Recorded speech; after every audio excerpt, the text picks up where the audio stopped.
I now give the floor to Mr. Abdoulaye Bathily.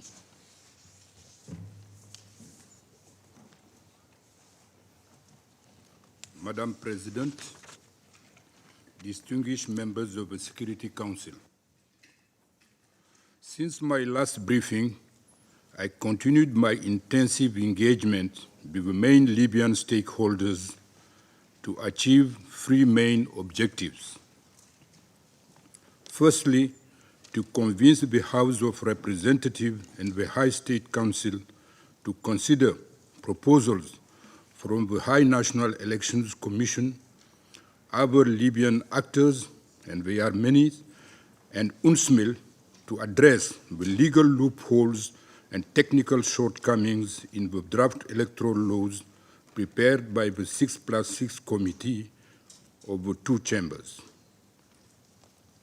Secondly, to explore the possibility of convening a meeting of the main stakeholders or their representatives to reach a political agreement on the four main politically contested issues outlined during my last briefing to this Council. And thirdly, to sustain dialogue among the security and military actors to cultivate a security environment that enables progress on the elections and sustainable stability for the country. In addition to my engagement with the major players, I continue to consult with Libyans of all walks of life, including political parties, community leaders and notables, youth and women organizations, and professional organizations such as the Bar Association of Libya. I also continued my visit throughout Libya. As in the past with Sabha, Benghazi, Sirte, Misrata, and Zintan, I visited the city of Zawiya on 8th of August and exchanged views with political figures, social leaders, civil society representatives, security actors, members of the academia, and other local actors. This visit, like the previous ones, demonstrated that the people of Libya want to end the successive interim arrangements and have a strong desire for an elected and legitimate leadership to govern the country.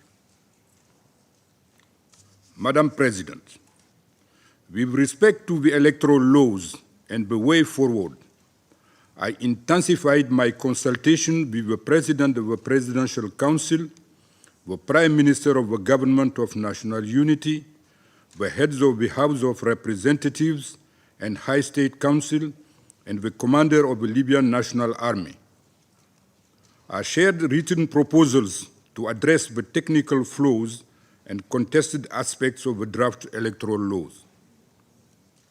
The chairman of the High National Elections Commission also wrote a detailed letter to the leaders of the two chambers setting out how to address the legal loopholes and technical shortcomings in the draft laws.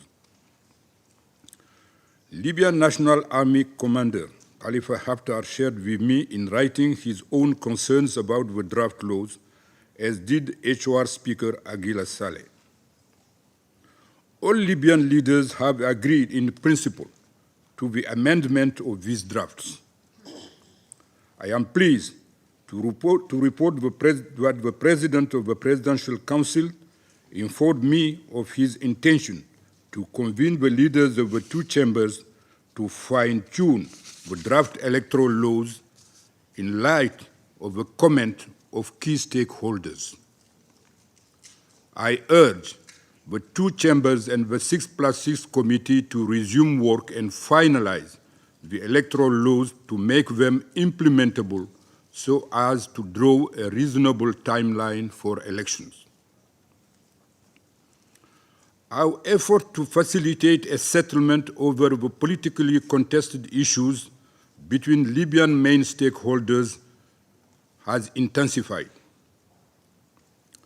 I am working with the President of the Presidential Council, Mohamed El Menefi, to explore jointly convening Libyan-led and UNSMIL-facilitated negotiations between Libyan main political and institutional leaders. In parallel, I have broached the subject behalf of Representative Speaker Aguila Saleh, the then High State Council President Khaled Mishri, Prime Minister Abdelhamid Dbeibah, and LNA Commander Khalifa Haftar. Although significant resistance to holding a face-to-face meeting persists on the part of certain actors who wish to maintain the status quo, steps are being taken. In this regard, Presidential Council President Mnefi informed me 3 days ago of this meeting in Benghazi with HOR Speaker Aguila Saleh and LNA Commander Khalifa Haftar to explore concrete progress on the political track. I urge key Libyan institutional players to meet and agree on the politically contested issue pertaining to the elections. As I have repeatedly indicated to them, all elections-related issues should be resolved through discussions and compromises between all relevant actors. Unilateral steps must be avoided at all costs if we are to avert further violent conflict as experience has shown over the last 10 years. The electoral landscape should be a level playing field for all the candidates. Madam President, on 6th of August, Mr. Mohamed Takala was elected President of the High State Council, following internal elections in that chamber. He replaced Khaled Mishri, who had been in the position since 2016. I held an initial meeting with the new bureau of the SCS and conveyed UNSMIL's continuing commitment to support Libyans in their search for a way out of the current stalemate. Libya needs more than ever to close the current page of institutional fragmentation. Citizens yearn for unified political, military, security, economic, and social institutions to safeguard the territorial integrity and the national identity of the country. In that regard, a unified government agreed upon by the major players is an imperative for leading the country to elections. Madam President, efforts to put in place a Libyan-owned mechanism for transparent management of public funds have finally yielded a positive result. I welcome the Presidential Council decision of 6th of July to create a high financial mechanism management committee tasked with overseeing public finances and promoting fairness, accountability, and transparency in public spending, which will also help to ensure that public funds are not used to create an uneven electoral playing field. In the same spirit, on 20th of August, Central Bank Governor Siddiq Al-Kabir stated that the reunification of the Central Bank of Libya as a sovereign Libyan institution has been finalized.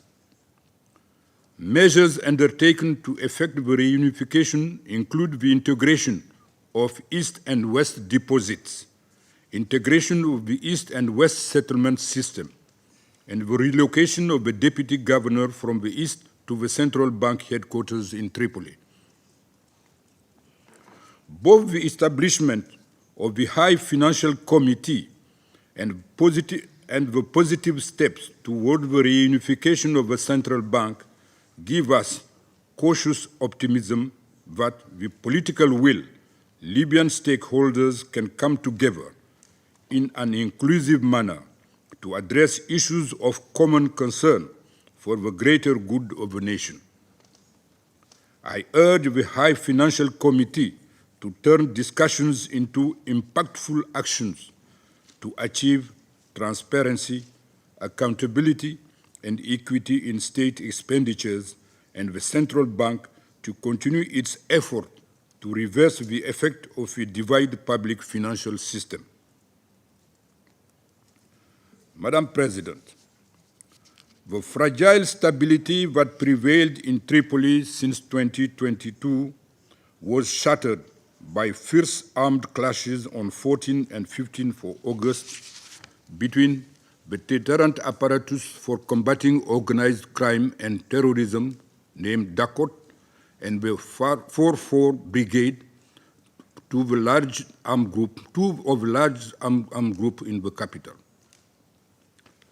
The fighting was triggered by the arrest by DACOT of the commander of the 4-4 Brigade at Mitiga Airport, reportedly linked to personal rivalries. At least 55 people were reported killed and over hundreds injured during the clashes, including an unspecified number of civilians. Fortunately, other armed groups in Tripoli and its environs chose to remain neutral, which prevented the fighting from spreading.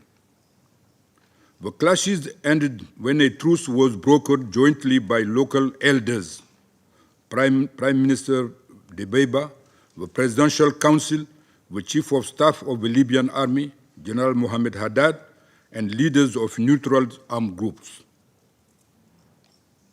I engaged the Prime Minister and other relevant actors to urge them to take the necessary action to stop the fighting. We condemned these clashes and the associated loss of lives, express our sympathies to the bereaved family, and wish a speedy recovery to the injured. These developments underline the absence of command and control over the fragmented security apparatus in Western Libya and the precarious state of the security situation. They undermine ongoing efforts to cultivate a security environment conducive to elections and highlight the urgency of the establishment of legitimate authorities and unified military and security institutions in the country. Armed groups and security actors who commit violence against civilians, must be held accountable. In addition, the constitutional change of government in Niger Republic has sparked concerns of potential spillover into Libya, just as what has happened in Sudan. As a preemptive step, the Libyan National Army closed the border with Niger on 26th of July and deployed reinforcement to the border zone. Like previously, with the crisis in Sudan, the situation in Niger Republic is a cause of concern for the entire region. On 25th of July, UNSMIL co-chaired with Italy a plenary meeting of the Security Working Group of the Berlin Process in Benghazi. Libyan stakeholders, the 5+5 JMC, and international partners discussed the evolving political and security dynamics hampering tangible progress in the full implementation of the ceasefire agreement, the reunification of the military institutions, and the withdrawal of foreign forces, foreign fighters, and mercenaries. Once again, it is essential that all parties preserve the security gains achieved in recent years. To this end, UNSMIL will continue to engage relevant actors to advance the reunification of military and security institutions as a sine qua non for lasting stability in Libya. Madam President, I remain concerned about human rights violations, including abductions, arbitrary arrests, and disappearance in the East and West. I reinforce my call for an immediate halt to these practices, release of persons arbitrarily detained, and independent investigations. I note the recent partial access of UNSMIL to a detention center in Tripoli and call for more consistent access to places of detention throughout the country. I commend the Presidential Council's national reconciliation effort with the leadership of Vice President Abdullah Lafi, supported by the African Union, including a preparatory meeting on 19th and 20th July in Brazzaville, Republic of Congo, for a national reconciliation conference by year's end. Women participation at every stage of this process remain imperative. Madam President, I remain concerned about the serious humanitarian and human rights situation of migrants, refugees, and asylum seekers at the Tunisia-Libya border.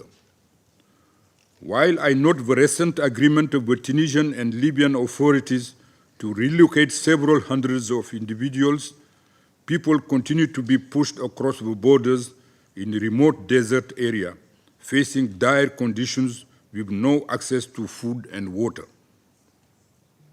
I call for an end to expulsions and urge Tunisian and Libyan authorities to ensure people are sent to safe locations and to allow the UN and partners humanitarian access to all locations. I am pleased to report that preparations for the Sustainable Development Goals Summit in September by the Libyan governments are well underway. On 13th of July, the UN and the Libyan government convened a high-level event on national efforts in advancing the SDG, including under UN Sustainable Development Cooperation Framework 2023-2025. Madam President, to conclude, upholding Libya's stability is even more critical now in light of the recent clashes in Tripoli, the regional turmoil in Sudan and Niger, and the combat that took place in Tibesti region in the south a few days ago between the Chadian army and armed elements. Current events in Libya and the region demonstrate that interim arrangements are fraught with risk of violence and disintegration for countries. It is fundamental to restore Libya's stability to preserve regional security. Without an inclusive political agreement that paves the way for peaceful, inclusive, and transparent elections across Libya, the situation will worsen and cause further suffering to the Libyan people. I therefore call on the political and moral responsibility of all leaders to close the open-ended interim arrangements, break the current impasse, and stop frustrating the Libyans' legitimate aspiration for elections, peace, and prosperity. I also count on the strong support of the members of this Council to use their influence individually and collectively to ensure the full commitment of Libyan leaders to the negotiation that is required to advance our shared objectives, the stability of Libya and its neighbors. Once more, I repeat my call for all the regional and international partners of Libya to speak with one voice and act accordingly to respond to the aspirations of the people of Libya for peace, stability, prosperity, and national unity. I thank you for your attention. I thank Mr. Bathily for his briefing,